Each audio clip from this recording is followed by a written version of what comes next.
Ayan guys, nag-fry tayo ng garlic para sa ating leftover naman. Gawin po nating salted peanut. Kaysa naman matapon, di ba? At ito po yung peanut na po ito. Ito po yung naka-coated na po siya. Maanghang po siya yung coat niya. So,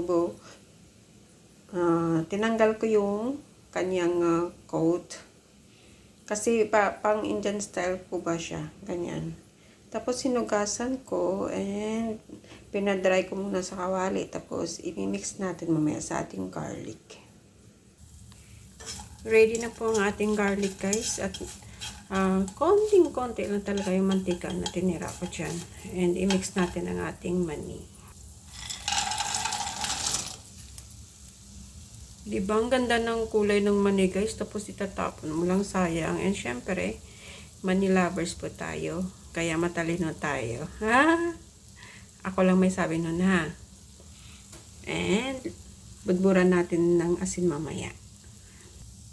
Lutuin ko lang po sa dyan ng around 5 minutes siguro, in very low fire.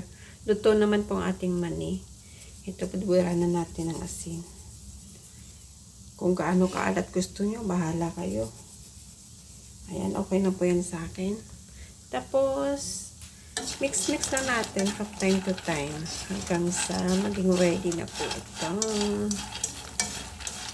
O diba, hindi ba kayo makonsensya na ganyan kagandang mani, tapos itatapon lang? Siyempre, hindi ako papayag doon.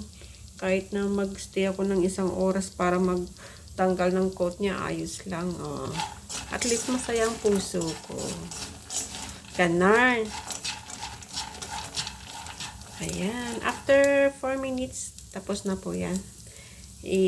Ano ko lang siya. Initin ng maayos.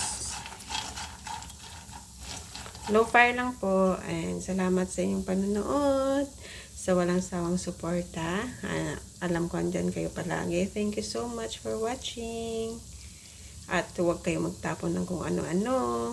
PM me kung meron kayong gustong gawin. Baka matulungan nyo kayo. O, diba? Thank you guys. Bye-bye.